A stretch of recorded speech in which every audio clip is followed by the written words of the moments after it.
Orang yang paling bahagia belum tentu orang yang paling sukses. Tapi sejauh ini yang saya temui, orang-orang yang dengan tulus hati melayani, hidupnya penuh kepuasan gitu. Enteng, bahagia. Karena tahu hidupnya udah jadi berkat buat orang lain. Hidupnya udah menyenangkan hatinya Tuhan.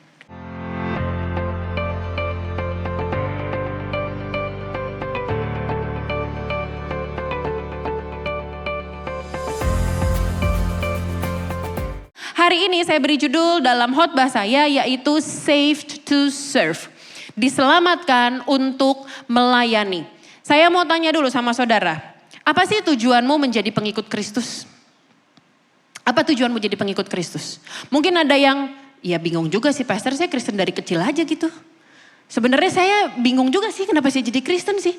Sebenarnya saya tertarik sih sama kepercayaan lain, cuman saya takut sama keluarga saya. Atau mungkin ya tujuan jadi Kristen ya gimana ya, ngikut sama suami. Dulu sebenarnya saya bukan Kristen tapi karena mau nikah ya udah deh Kristen deh. Atau mungkin apa tujuanmu menjadi pengikut Kristus? Ya tujuan saya biar saya diberkatin pastor, biar saya masuk surga pastor, biar usaha saya lancar, biar hidup saya baik-baik aja deh.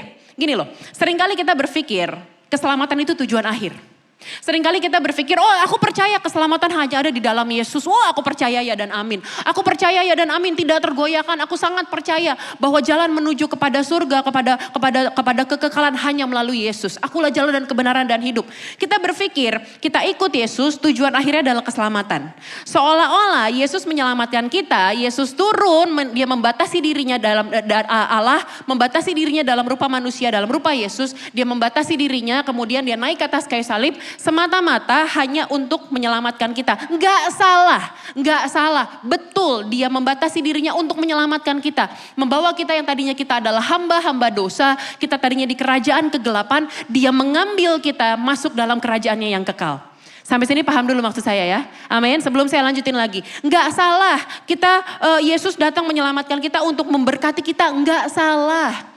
Yesus menyelamatkan kita supaya kita doa-doa kita dijawab, enggak salah. Tapi gini loh, kita mesti lihat ada satu hal di layer yang lebih dalam, pada lapisan yang lebih dalam dari sekedar diberkatin atau dari sekedar apa yang nampak, apa yang kelihatan, apa yang gampang dilihat sama orang, apa yang gampang kita ucapkan.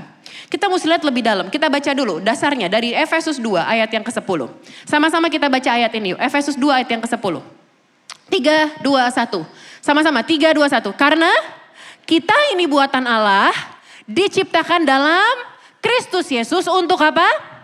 Melakukan pekerjaan baik yang dipersiapkan Allah sebelumnya. Ia mau supaya kita hidup di dalamnya. Keselamatan itu bukan tujuan akhir.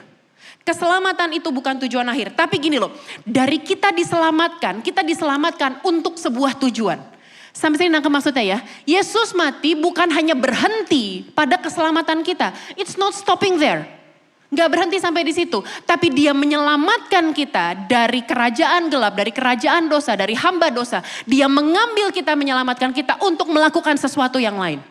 Dia bawa kita dari penjajahan atas dosa. Dia bawa kita kepada satu tujuan yang lain. Yaitu apa? Untuk melakukan pekerjaan baik yang dipersiapkan Allah sebelumnya atas setiap kita. Dari sejak semula dia udah punya rancangan buat setiap kita. Dari sejak semula firman Tuhan bilang dari dalam kandungan ibu kita. Tuhan udah tenun. Tuhan udah garisin, Tuhan udah tulis. Dia udah punya rencana jauh dari sebelum kita dilahirkan. Tapi sayangnya dalam our sinful nature, manusia yang bobrok ini, yang jatuh dalam dosa ini. Kita perlu Tuhan Yesus menyelamatkan kita, bawa kita dari tuh dosa yang dari sononya itu tuh. Untuk melakukan pekerjaan baik yang telah dia tetapkan sebelumnya. Yang telah dia persiapkan sebelumnya. Apa sih? Kita diselamatkan untuk sebuah tujuan. Untuk pekerjaan baik. Menjadi alat di tangan Tuhan. Bukan untuk diri kita sendiri. Tapi untuk melayani. Untuk melayani. Seringkali gini loh. Bener apa bener? Kita doa sama Tuhan. Fokusnya apa? Coba kalau kita berdoa apa sih? Tuhan Yesus, malam. Terima kasih untuk hari ini. Tuhan Yesus berkati aku, berkati keluargaku, berkati anak-anakku, berkati pernikahanku. Tuhan Yesus tolong berikan jalan keluar untuk masalahku. Tuhan Yesus tolong hancurkan musuhku, beri kemenangan buatku. Aku aja kan. Tapi gini, Injil, the gospel, tidak berhenti pada apa yang Yesus lakukan buat kita, tapi lebih dalam lagi pada apa yang Yesus ingin lakukan melalui kita. Saya ulang sekali lagi, the gospel, Injil, tidak berhenti pada apa yang Yesus lakukan buat kita. Itu betul, itu nggak salah, tapi nggak berhenti sampai di situ. Itu belum titik. Ada lanjutannya. Apa lanjutannya? Yaitu pada apa yang Yesus ingin lakukan melalui kita. Kita lihat yuk. Saya ambil di Perjanjian Lama. Kisah ketika bangsa Israel dibebaskan dari Mesir, dari perbudakan di Mesir. Saudara kalau perhatikan, ingat gak? Saya flashback dikit ya, saya parafrase dikit ceritanya. Kita tahu bahwa bangsa Israel ratusan tahun di bawah penjajahan di Mesir oleh Firaun. Firaun yang sebelumnya, Firaun yang zamannya Yusuf, mengasihi Yusuf dan bangsa Israel. Tapi kemudian ketika berganti Firaun, mereka memperbudak bangsa Israel. Mereka bikin mereka kerja paksa, diperbudak habis-habisan deh pokoknya deh. Mereka menderita lah pokoknya, mereka menjadi budak di tanah Mesir. Kemudian mereka tuh berseru-seru lah, minta aduh Tuhan ini dijajah nih dan lain-lain. Kita diperbudak bla bla bla bla bla. Baru kemudian Allah memanggil Musa, panggil dia, mengutus dia untuk membebaskan orang Israel dari Mesir. Oke? Kita ingat gak, saudara ingat gak kalau kita baca ketika Musa dan Harun berkali-kali ngadep sama Firaun. Tuhan berfirman kepada Musa, ngomong sama Firaun, bilang sama Firaun, bebaskan umatku, biarkan umatku pergi agar mereka beribadah kepadaku. Ingat itu? Ingat ayat itu? Ini Alkitab dibaca gak nih? Ingat ya ayat itu ya, berkali-kali Tuhan bilang gitu, Musa, Harun bilang sama Firaun, bebaskan umatku supaya mereka beribadah kepadaku. Oke, satu contohnya yuk, Keluaran 8 ayat yang pertama, biar saudara punya gambaran. Berfirmanlah Tuhan kepada Musa, pergilah menghadap Firaun dan katakan kepadanya, beginilah firman Tuhan, biarkanlah umatku pergi supaya mereka beribadah kepadaku. Kalau dalam terjemahan di bahasa Indonesia, pakai kata beribadah kepadaku. Kita lihat dalam terjemahan King James Version. And the Lord spoke to Moses, go unto Pharaoh and say unto him, thus saith the Lord, let my people go that they may serve me. That they may serve me. Saya kemudian bertanya-tanya, kenapa dalam bahasa Indonesia diterjemahkan beribadah, tapi dalam versi King James Version dikatakan serve. Yang menarik adalah yang saya temukan ternyata dalam bahasa aslinya menggunakan kata abad. Kata serve, kata beribadah pakai kata yang sama. Akar katanya sama, yaitu abad. Abad yang punya arti beribadah, menyembah, bekerja, dan melayani. Pakai kata yang sama. Dalam konsep kita zaman sekarang, beribadah dan bekerja dua hal yang berbeda. Melayani dan bekerja dua hal yang berbeda. Tapi pakai konsepnya pada zaman Alkitab, pakai kata yang sama, abad. Melayani, beribadah, bekerja. Beribadah, menyembah, bekerja, melayani. Pakai kata yang sama, abad. Dan kata ini kata yang dipakai ketika Tuhan menciptakan manusia dan memerintahkan kepada manusia, usahakanlah bumi itu. Kuasai berkuasalah atas bumi dan usahakanlah, peliharalah. Pakai kata yang sama, abad. Jadi gini, dalam 17 kali dalam 7 pasal di Perjanjian Lama, Tuhan bilang biarkan umatku pergi supaya mereka beribadah kepadaku. That they may serve me. Supaya mereka abad kepadaku. Supaya mereka melayani aku. Supaya mereka abad kepadaku. Sampai sini nangkep maksud saya ya. Saya akan lanjutkan lebih lagi.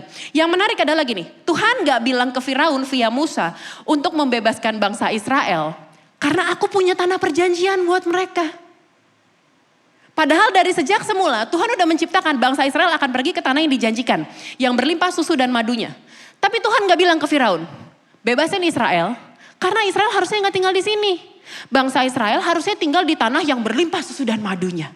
Yang semuanya serba ada. No, Tuhan bilang, atau Tuhan gak bilang ke Firaun gini, bebasin umatku karena kamu memperlakukan mereka dengan gak baik.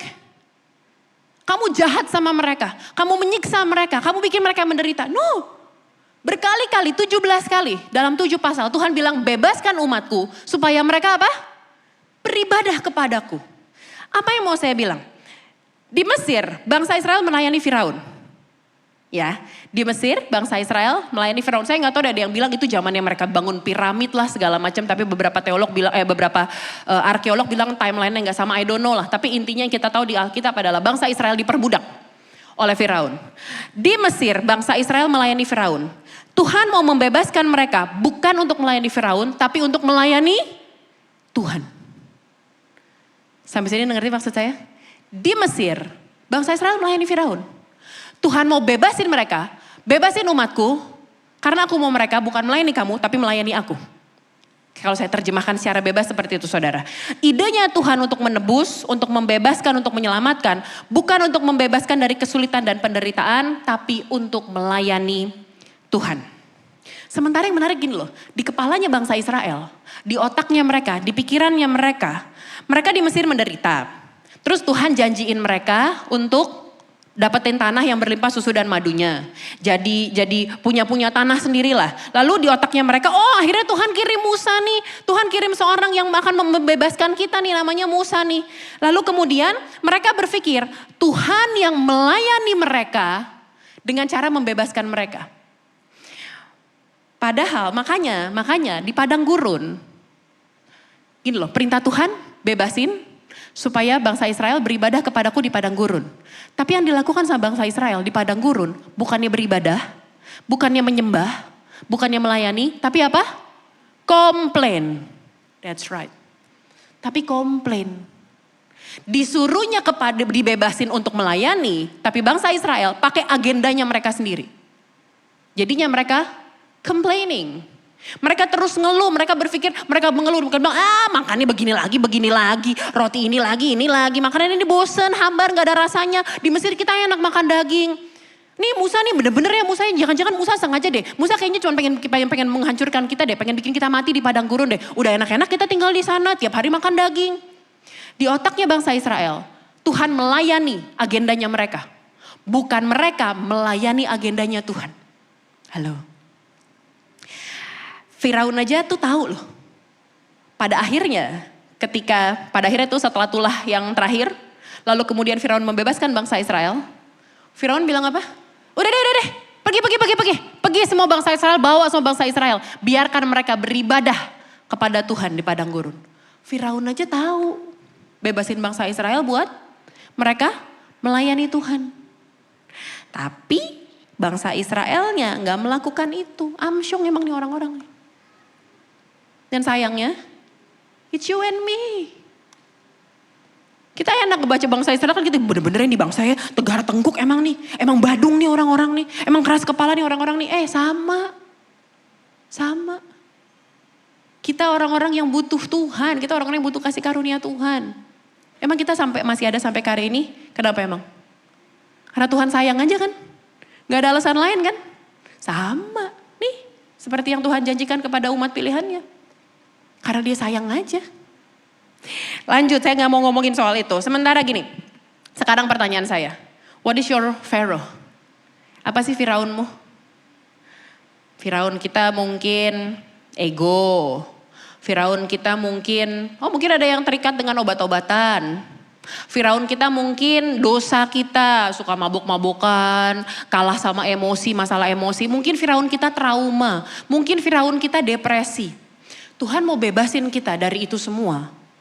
Dari ketergantungan kita, dari dosa kita, dari kedagingan kita, dari amarah kita, dari mungkin dari masalah ekonomi kita, dari masalah rumah tangga kita. Bukan semata-mata untuk agendanya kita, bukan untuk kemuliaannya kita, bukan untuk membesarkan nama kita, tapi untuk that they may serve me, kata firman Tuhan. Dia bebasin kita, gini loh.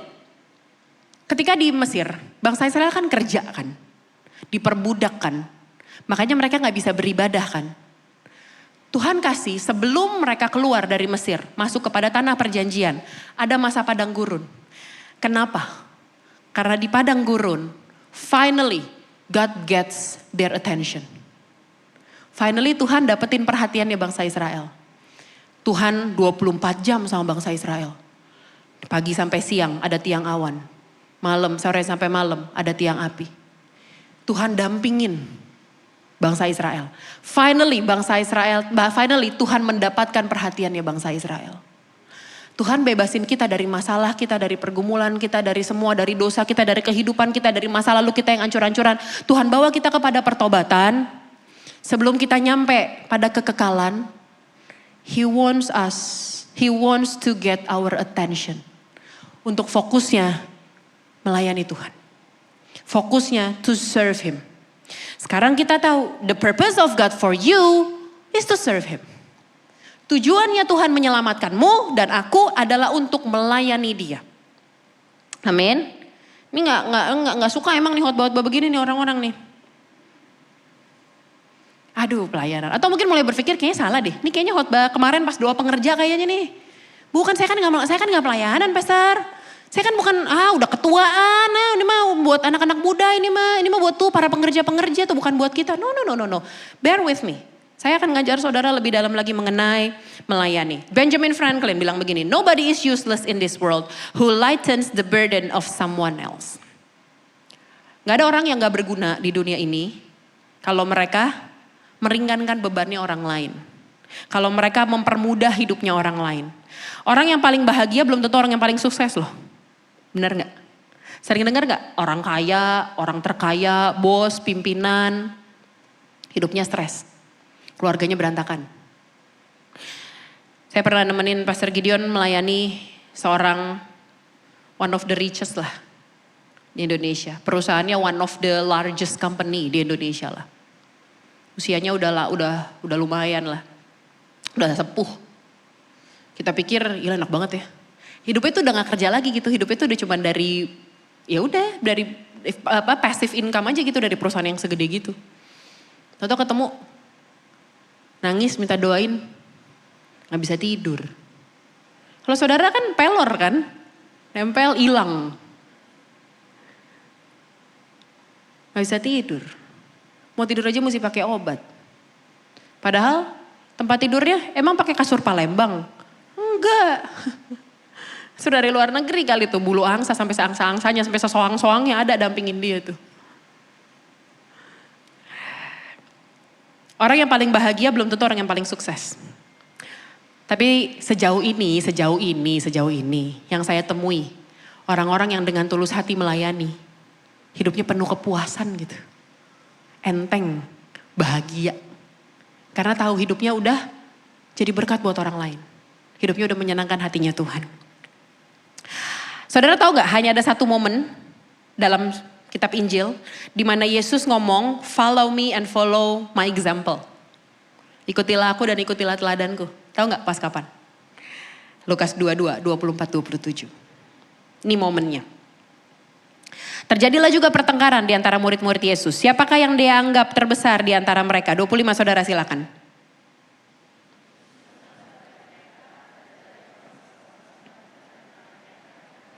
Dan orang-orang menjalankan kuasa atas mereka disebut pelindung-pelindung. 26, tetapi kamu tidaklah demikian. Melainkan yang terbesar di antara kamu hendaklah menjadi sebagai yang paling muda. Dan pemimpin sebagai pelayan. 27, sebab siapakah yang lebih besar? Yang duduk makan atau yang melayani? Bukankah dia yang duduk makan? Tetapi aku ada di tengah-tengah kamu sebagai Yesus tuh, raja segala raja tuh. Penguasa langit dan bumi tuh. Kalau lagu mah bilangnya gunung tunduk laut bergelora mendengar namanya. Tapi dia bilang, aku ada di tengah-tengah kamu sebagai pelayan. Saya suka bilang gini, kalau kita mengaku sebagai pengikut Kristus, Kristen kan, ngaku Kristen kan. Tahu kan Kristen artinya apa? Pengikut Kristus. Pengikut Kristus, pernah dengar ada istilah Gus Durian. Pengikut Gus Dur. Jadi ajaran-ajarannya, pola pikirnya itu yang dia ikutin. Kalau kita bilang kita sebagai Christians, pengikut Kristus, tuh Kristus ngelakuinnya, dia di tengah-tengah kita sebagai pelayan. Tapi apakah kita yang mengaku sebagai pengikut Kristus ada di tengah-tengah sebagai bos, sebagai pembesar dan pelindung kalau kata tadi itu firman Tuhan bilang. Ada 3 prinsip dalam melayani Tuhan. 3 principles of serving God. Yang pertama, servant leadership as our identity. Melayani itu bukan sesuatu yang kita lakukan. Tapi melayani adalah siapa kita sebenarnya. It's not an event. It's an identity. Melayani itu bukan momen, bukan acara. Nih teman-teman yang pengerja, yang pada pakai lanyard. Melayani itu bukan, hari Minggu kita melayani. Terus Senin sampai Sabtu ngapain? Bekerja. Tapi kata firman Tuhan abad katanya sama. Kata yang dipakai kata yang sama. It's not an event. Bukan hanya mungkin saudara sekalian, ya kita nggak pelayanan di gereja tapi saya melayaninya, saya punya komsel di luar sesama ibu-ibu di sekolahan. Kita suka bikin acara baksos, kita suka bikin acara bagiin makanan. Baik, saya nggak bilang itu jelek, saya nggak bilang itu salah, enggak. Tapi yang perlu kita sama-sama mesti sama-sama sepakat nih, melayani itu bukan acaranya. Tapi siapa kitanya? Kitanya siapa? Pelayan. Kitanya pelayan. Kita ini hamba, pelayan. Banyak orang berpikir melayani itu hanya saat pakai seragam gereja, ada di mimbar, pakai lanyar, pegang mic. Tapi kalau kita adalah pengikut Kristus, maka kita adalah seorang servant. Kita adalah seorang pelayan. Karena yang Yesus lakukan, melayani. Firman Tuhan bilang apa? Anak manusia datang bukan untuk dilayani, tapi untuk melayani. Filipi 2, 5-7 yuk. Hendaklah kamu dalam hidupmu bersama menaruh pikiran dan perasaan yang terdapat juga dalam Kristus Yesus. 6.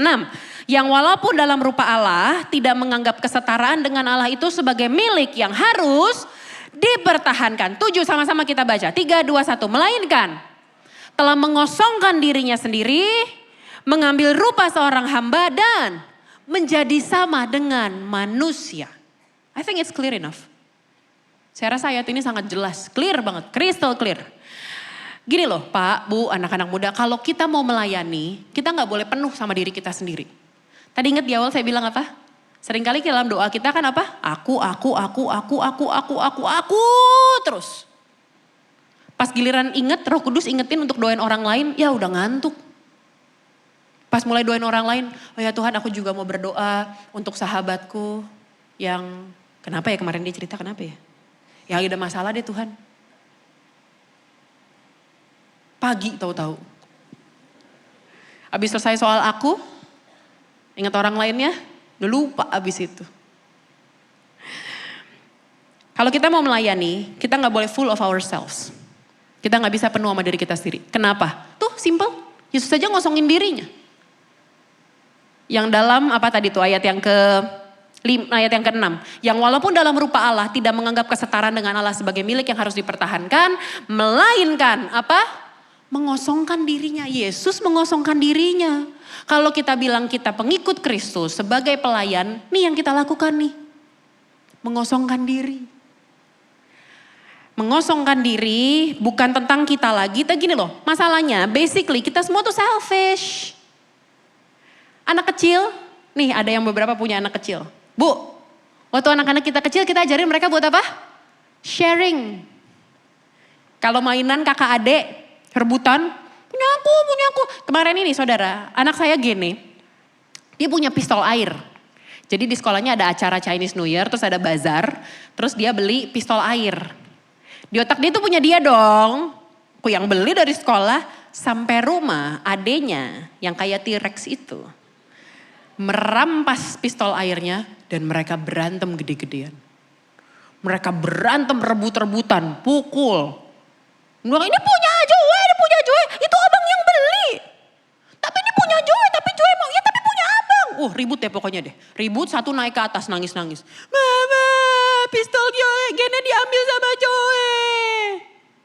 Kan kita kan punya anak toddler gitu, keseharian kita kan Bu. Misahin berantem aja pokoknya. Kita jadi Satpol PP pokoknya deh setiap hari deh. Apalagi 2 anak laki-laki. Pada dasarnya kita itu selfish. Makanya anak kecil diajarin buat sharing. Saudara sering denger inilah. Ini kan lagi zaman-zamannya bukber nih. Walaupun kita gak ikutan buka puasa tapi kita yang paling repot kan. Ngatur acara bukber kan. Teman-teman kita yang reunian tuh SMP, SMA mereka yang puasa mereka anteng-antengnya kita yang repot kan. Kapan nih bukber? Lah kayak puasa aja kita gitu kan. Bukber, foto. Minta mbak-mbaknya, mbak fotoin dong. Nih ada kameramen paling tahu nih, ada fotografer pasti paling tahu nih. Fotoin dong. Terus lihat, ih gonya gendut. Mau yang lain lebar kayak bodo amat. Mau yang lain miring kayak merem kayak gak peduli. Pada dasarnya kita semua selfish. Makanya kita dipanggil untuk melayani, memang matiin kedagingan kita. Karena kita harus ngosongin diri kita. Mana bisa kita melayani kalau mikirinnya soal kita doang, gak bisa. Kita melayani karena kita berpikir apa yang bisa kita lakukan buat orang lain. Bukan mikirin diri kita sendiri, tapi mikirin orang lain. Melayani berarti melawan keegoisan kita. Melayani berarti melawan kesombongan kita. Benefitnya buat siapa?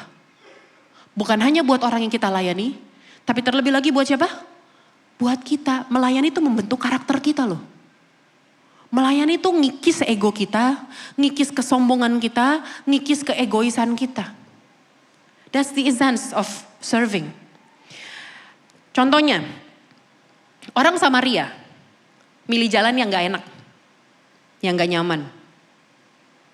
Orang Samaria sama orang Yahudi katanya musuhan kan. Mereka musuhan. Lihat orang Yahudi jatuh, udah habis-habisan hampir mati. Lewat sebelumnya apa? Imam dan orang Lewi. Orang Lewi tahu kan orang Lewi siapa? Orang Lewi adalah suku yang dikhususkan untuk melayani. Terus ada imam. Hebat dong, harusnya dong. Harusnya sih paling dong dalam melayani orang lain dong, dalam berbuat kasih dong. Tapi ngelihat orang itu, apa yang di Alkitab bilang? Mereka jalan, ngeliatin.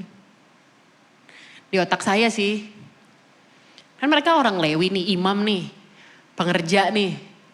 Mereka lakuin paling, aduh kasiannya, doain deh. Tapi berbuat sesuatu gak? Enggak. Malah orang Samaria yang dimusuhin sama orang Yahudi, yang memilih jalan yang gak nyaman. Memilih jalan yang gak enak. Ambil tuh orang, bawa ke penginapan, kasih duitnya buat nanggung kesembuhannya. Dia bilang kalau kurang kabarin, nanti pas gue balik gue ganti duitnya.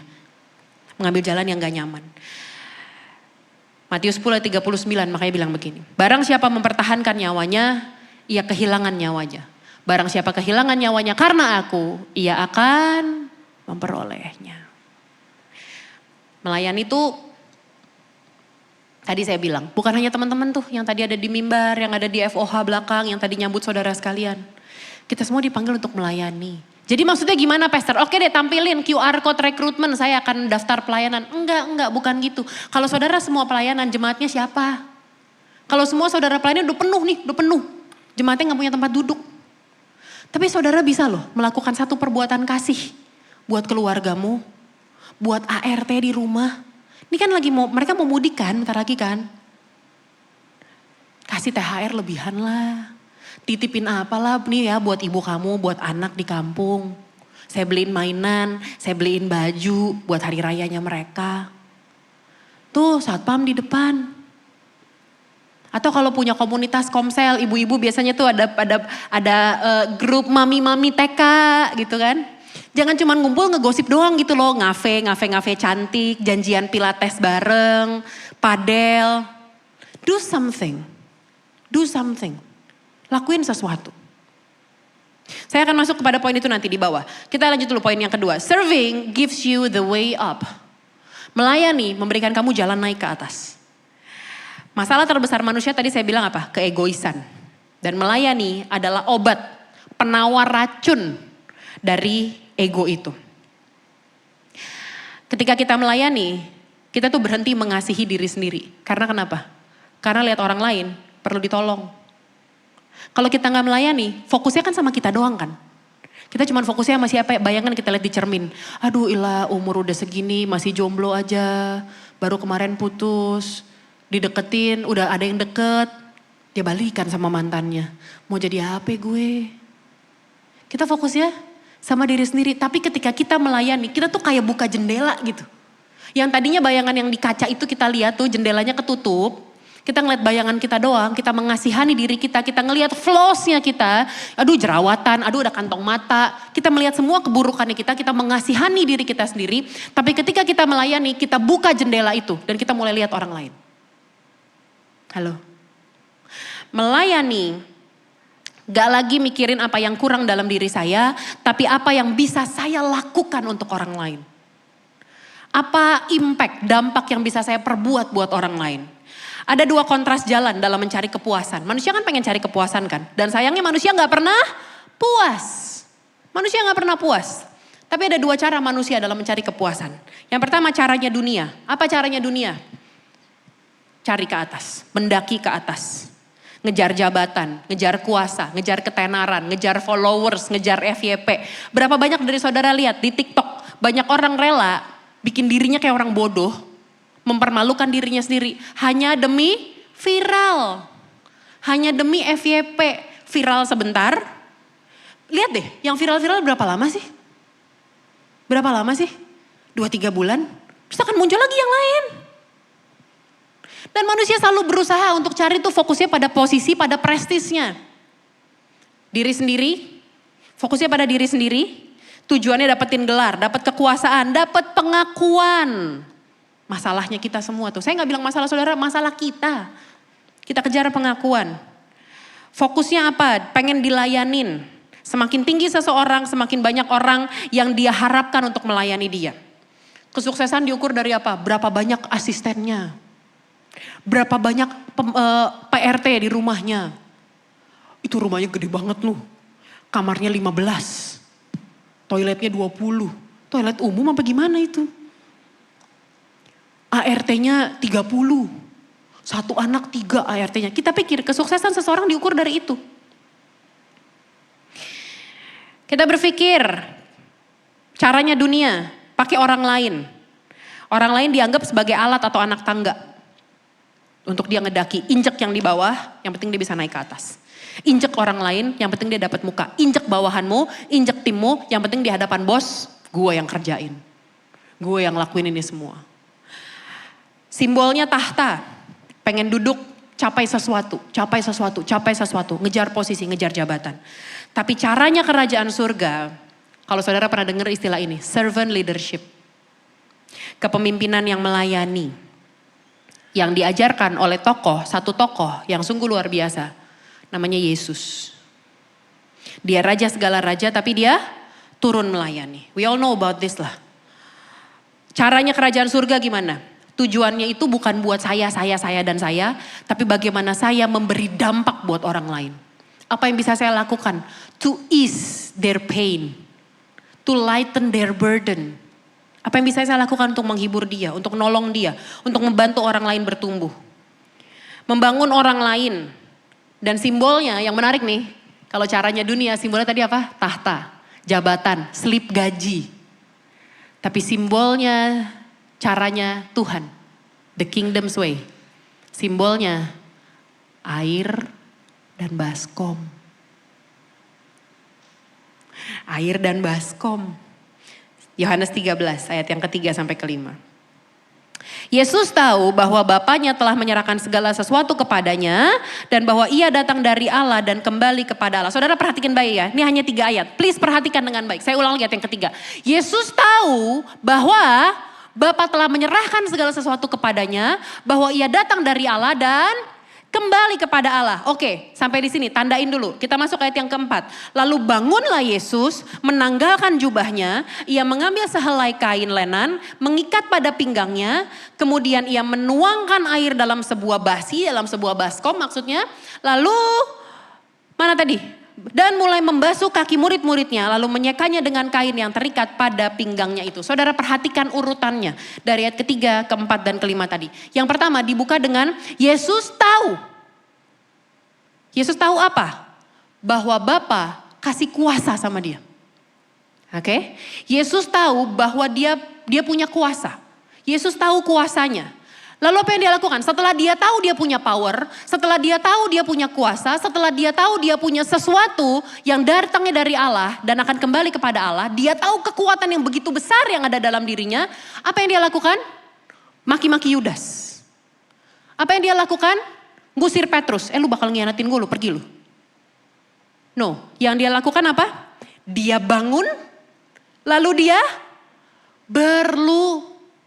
Dia menanggalkan jubahnya. Tahu kan jubah lambang apa? Lambang kemuliaan. Dia buka jubahnya, dia berlutut. Lalu yang dia lakukan, dia ambil kaki murid-muridnya. Dia basuh. Saudara saya kalau pedicure aja, pedicure, lagi pedicure kaki. Itu saya sungkan banget sama mbaknya. Padahal itu pekerjaan dia. Padahal dia dengan sadar mendaftarkan diri menjadi terapis nail art. Tapi saya maaf ya mbak, misi ya mbak, maaf ya mbak. Saya selalu begitu saudara, Tuhan saksinya. Maaf ya mbak, kaki saya kotor ya mbak, maaf ya mbak. Bayangin, Yesus raja segala raja, gak diminta, gak dibayar. Terapis dibayar, dapat tip lagi. Dia sujud, dia berlutut, dia cuci kaki murid-muridnya. Dia tahu gak ada yang bakal ngianatin dia? Dia tahu gak ada yang bakal bilang aku akan ikut kamu sampai akhir, tiba-tiba gak nyampe 12 jam dia pergi menyangkal dan menghina Yesus. Dia tahu gak murid-murid yang lain bakal kabur ketakutan di saat dia disesah dan naik ke kayu salib? Tahu. Tapi apakah yang satu, kalau Yohanes kan sampai akhir tuh di kaki salib terus kan, dicuci bersih. Pas Yudas, pas digunting kuku dia dalemin. Pas Petrus walaupun dia tahu ujung-ujungnya bertobat, dia giniin sambil dikelitikin kakinya gitu. Rasain lu. Enggak. Dia tetap perlakukan semua murid-muridnya. Dia basuh kakinya, dia cuci kakinya. Kuasa tidak membuat Yesus naik. Kuasa bikin Yesus turun. Bersujud. Ini tanda kutip ya, bukan maksudnya kemuliaannya dan lain-lain. Kuasa bikin Yesus bersujud. Melayani, merendahkan dirinya. Ada saudara, saya kemarin pelajari dan namanya The Basin Theology. Teologi baskom. Apa itu? Di kitab Injil, baskom air muncul 2 kali. Ketika Yesus basuh kaki murid-muridnya. Yang kedua, Pontius Pilatus. Ada baskom air. Matius 27 ayat 24. Tadi kan kita udah baca Yesus ya. 27-24. Ketika Pilatus melihat bahwa segala usaha akan sia-sia, malah mulai sudah timbul kekacauan, ia mengambil air, membasuh tangannya di hadapan orang banyak dan berkata, aku gak bersalah terhadap saudara orang ini. Urusin sendiri. It's your responsibility. Itu urusan kamu, tanggung jawab kamu. Perhatikan lagi polanya. Perhatikan polanya. Tadi Yesus kita lihat ya. Dia tahu dia punya kuasa. Dia bangun, dia bersujud, dia basuh kaki. Yang dilakukan sama Pilatus. Dia melihat tekanan ketika Pilatus melihat segala usaha akan sia-sia. Orang-orang mau ribut nih, mau demo nih. Dia melihat tekanan. Dia takut kerusuhan. Dia takut nama baiknya. Kemudian dia ambil air. Dia cuci tangan. Dia lari dari tanggung jawabnya sebagai gubernur di Yerusalem pada masa itu. Pilate took the basin of water and put himself first.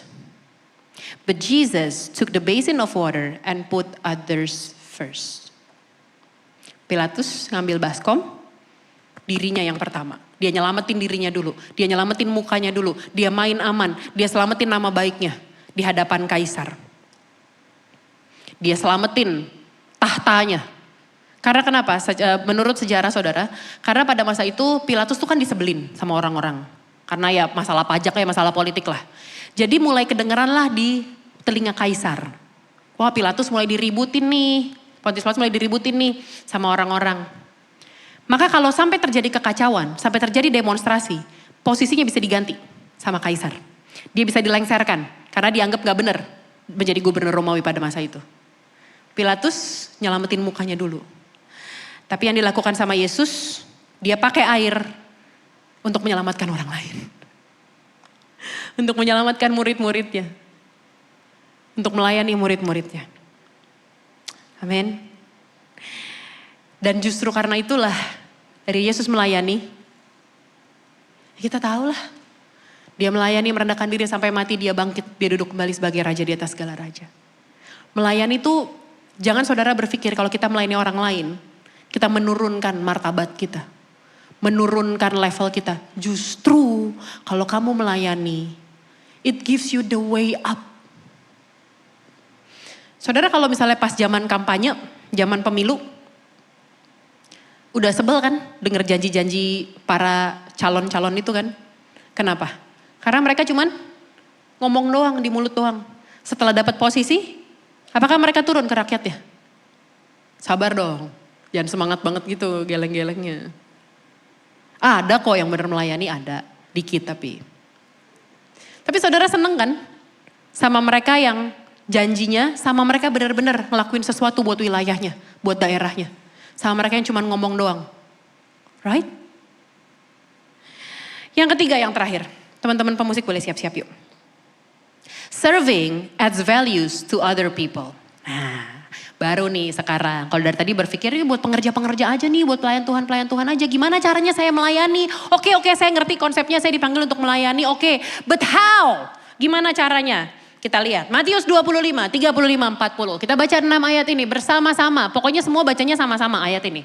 3, 2, 1. Sebab ketika aku lapar, kamu memberi aku makan. Ketika aku haus, kamu memberi aku minum. Ketika aku seorang asing, kamu memberi tumpangan. Ketika aku telanjang, kamu memberi aku pakaian. Lanjut yuk. Next. 36. Ketika aku sakit, kamu melawat aku. Ketika aku di dalam penjara, kamu mengunjungi aku. 37. Maka orang-orang benar itu akan menjawab dia. Katanya, Tuhan, bila manakah kami melihat engkau lapar dan kami memberi engkau makan. Atau haus dan kami memberi engkau minum. 38.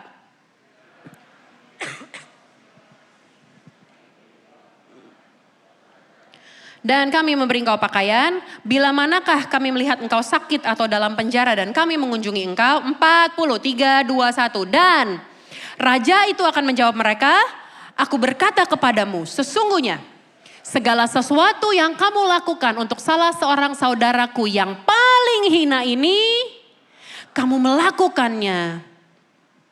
Jangan bilang kamu melayani Tuhan kalau kamu gak peduli sama orang sekitarmu. Dah, simple, itu aja. Jangan bilang kamu melayani Tuhan, jangan bilang kamu hamba Tuhan, jangan bilang kamu pengikut Kristus, Kristen, pengikut Kristus. Kalau tidak melayani, kalau tidak peduli sama orang sesamamu. Yesus sangat-sangat menghargai orang lain loh. Sehingga ketika kita melayani orang lain, ketika melayani mereka, He takes it personally. Dia nganggap apa yang kita lakuin buat orang lain, di mata Tuhan, dia ngelakuinnya kayak buat dia. Personal. He takes it personal. He takes it personally. Dan yang menarik, ayat ini gak ngomongin. Kalau kamu, apa tadi tuh? Melihat orang asing, beri tumpangan, orang yang gak pakai baju, kasih pakaian, orang sakit, orang dalam penjara mengunjungi. Gak dibilang tuh, yang sama-sama Kristen. Yang sama-sama sesuku. Yang sama-sama segereja. Gak ada keterangannya, gak ada bintang kecil di atas, ada keterangan di bawah. Syarat dan ketentuan berlaku. 2. 1. Hanya kepada kalangan sendiri. Suka lihat gitu gak? Khusus kalangan sendiri. 2. Hanya sesama kerinduanku church. 3. Yang sama-sama orang Batak.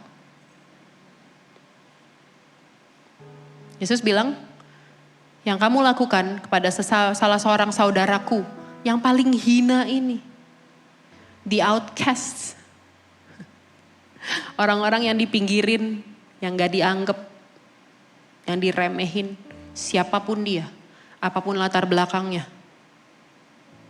Kamu melakukannya buat Tuhan. He takes it personally. Kita mengasihi orang lain, kita melayani orang lain. Artinya, you serve God.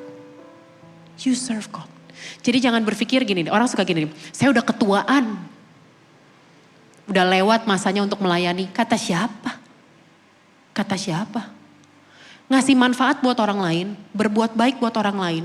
Kata Tuhan, kamu melakukannya untuk aku. Atau bilang, saya masih terlalu muda, masih anak-anak, masih SMP. Terus? Emang kamu gak bisa jadi berkat buat teman-temanmu? Serving God is not abstract.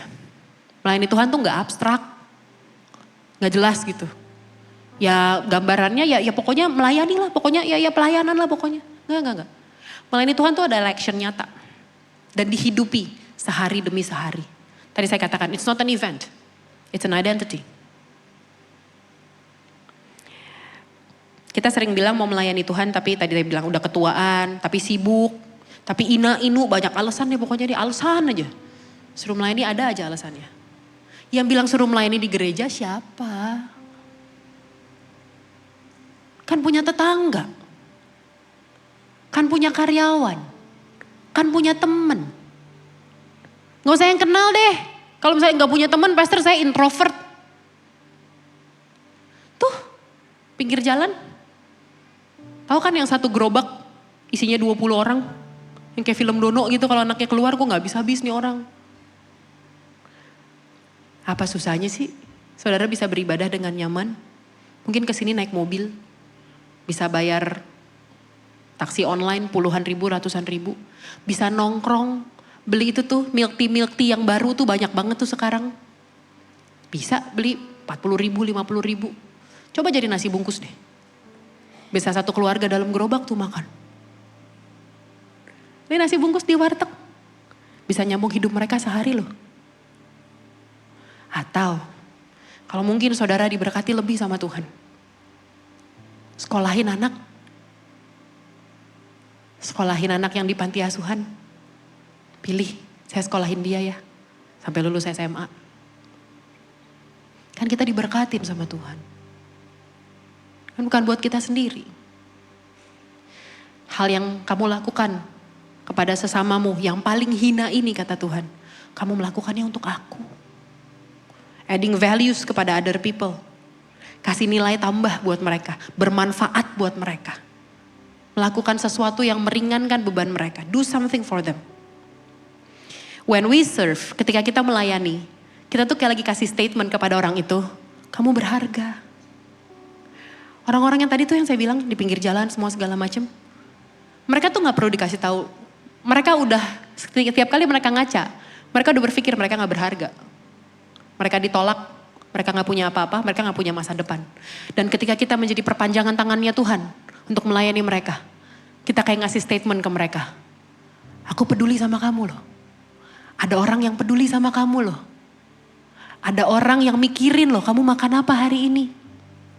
Ada orang yang mikirin loh, kamu masa depannya gimana. Dan bukankah itu yang Tuhan lakukan buat kita? Bukankah itu yang dia lakukan buat kita? Dia mikirin masa depan kita. Dia mikirin our well-being, kebutuhan kita dipikirin dan di-provide sama Tuhan. Serving. Every time you serve a person, you serve Jesus. Amin. Hari ini, siapa yang mau mulai hari ini memberikan hidupnya untuk melayani Tuhan sepenuhnya? Biar Tuhan lihat ya, biar Tuhan perhitungkan. Sama-sama kita bangkit berdiri yuk, kita mau sembah Tuhan.